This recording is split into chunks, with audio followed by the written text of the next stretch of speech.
Hello everyone, I'm Eva Yu and we're in 500 Startups office and we're with Team Chae who's the entrepreneur in residence of 500 Startups. So, hi Tim.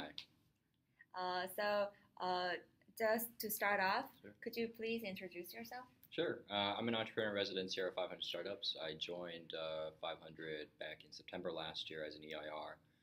Um, Previously, started a couple businesses, most recent one being a venture-backed startup that 500 itself funded. Um, Ended up running that company for about 3.5 years and folded it last summer, at which point Dave and Christine, the managing partners here, asked me to come aboard as 500's first entrepreneur in residence.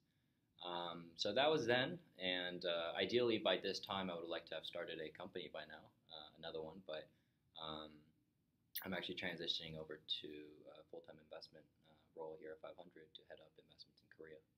So, what do you think that led your life to be here? Like, what was Oh your man, turning point? that's a very deep question. I think there's two things. There's the things that I was talking about. There's two things that I'm extremely fortunate in my life to have experienced. One is just with timing. It seems like everything that I do just seems to be good timing. The second thing is I've known that entrepreneurship, startups, is something that I want to do for the rest of my life since a very young age. 13 was when I started my first business. 16 was when I really felt like this is what I want to do for the rest of my life. Um, so, it's basically if you look at the kind of that trajectory of kind of how my perception of the world, um, while my peers, my friends, would be learning about various other things in high school and college, everything from like American history to European history and literature. I was okay with if this is the entire world's knowledge that one can have. I wanted to know this little speck and know it mile deep since a very young age, so I used all my mental resources on that. So there isn't much that I know other than startups in my life, but I think that's the thing that's sort of been a catalytic point. That was a conscious decision that I made, and I went to Babson College, which is obviously well known for entrepreneurship here in the States and worldwide. Concentrated in tech entrepreneurship design over there. And then because I knew entrepreneurship, what I was going to do for the rest of my life, I actually became one of the youngest VCs in the U.S. when I joined a micro VC firm in Boston as an associate when I was 19 years old. So I don't know. I think it's not just a one inflection point in my life. It's just been several kind of series of events that's led me to be here. So, do you feel that you're kind of gifted in that part?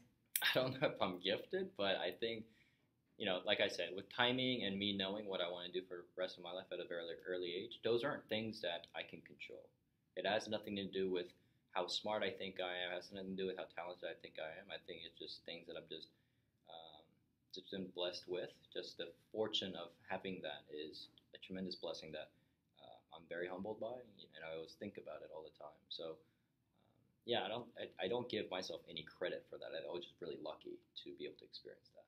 Uh-huh. So, I guess there will be a lot of obstacles on your way. So, what was the biggest one, and how did you overcome it? Oh man, there's a funny story and a serious story. The funny story is because I've been doing this since a very young age. I remember when I dropped out of Babson College to start my company that was funded by 500. Um, I was too young to be able to sign an apartment lease. So I had packed up my bags with my co-founders from Boston, and my teammates and I drove from Boston to San Francisco. That's a 3,000-mile drive, and we made that trip in 42 hours because we didn't stop. And we get to the apartment we're supposed to move into that I had signed the lease online. They asked for an ID, and I'm not old enough. Like you had to be, I think, 25 or 21 to be able to sign by yourself, which is weird because it's usually 18, and I was 19 at the time. So my dad, thankfully, was in the area where he could come and sign the lease for me, which was phenomenal. Otherwise, I wouldn't have been able to move into the apartment. So that's just funny sort of obstacle with having started early. The other thing on a serious aspect is obviously on a serious aspect with starting early as well. There's the aspect of understanding, and you have to mature really quickly. You can't be a kid conducting business in a grown man's world kind of thing. So I think that was something that was difficult for me to catch on early on. I just thought I could be myself here, especially in Silicon Valley. People, at least back then, used to look at it as like, oh, it's like if you're a college dropout, then it's like, oh, you can do whatever you want. Sort of like the whole Zuckerberg sort of scenario, right? That was so falsely captured by the movie Social Network. Mm-hmm.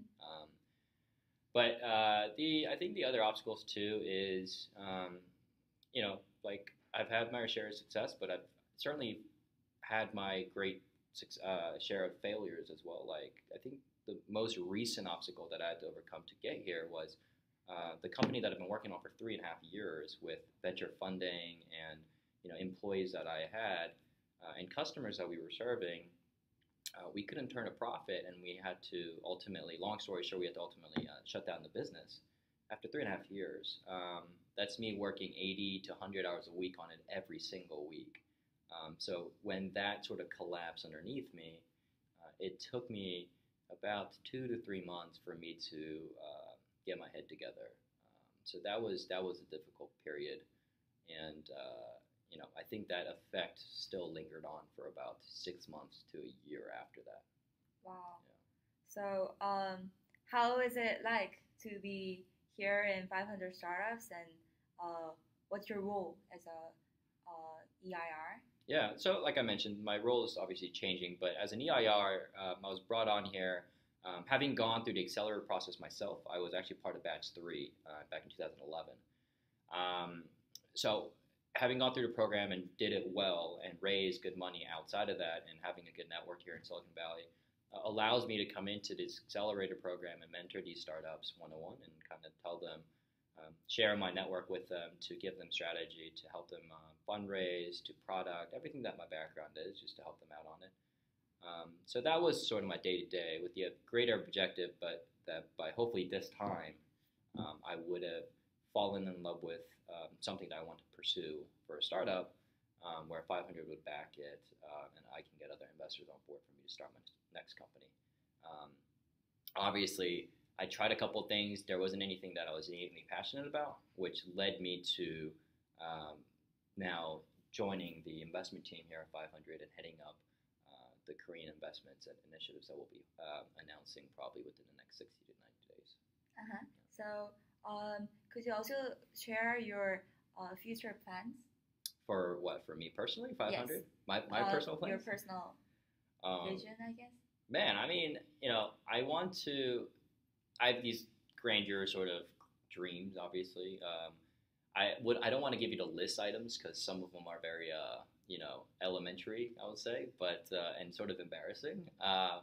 But what I can share is that I think the thing that I do want to do by the time I'm in my deathbed, for example, the only way I'm going to feel happy about my life is the fact that I pursued things that I loved, right, as a career, as a hobby, or whatever, and that I made a good impact. I made an actual significant impact, substantial impact in something I wanted to make a change in.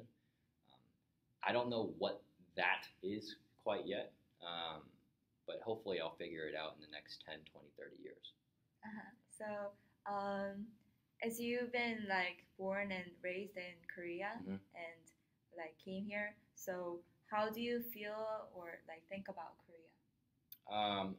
For me, it's really interesting. So Germans have this word called Heimat, and there isn't a word in English mm-hmm. that represents what that means, but the closest word to that is your soul's home.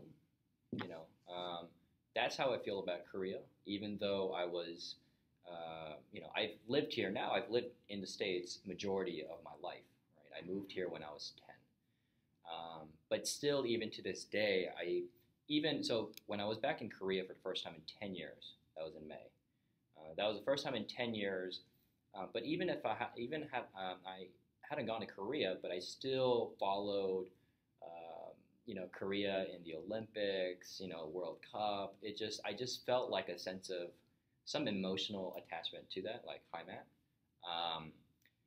But when I went back and I saw all this opportunity there, there was a tremendous sort of warm feeling for me, knowing that there's a lot to be done. The Korea is just taken off as a startup ecosystem there in Asia, and there's a lot of stuff that 500 can do from a Silicon Valley aspect to kind of bridge that and sort of help grow that ecosystem out there in the right direction with the right support and with the right attention that we can bring.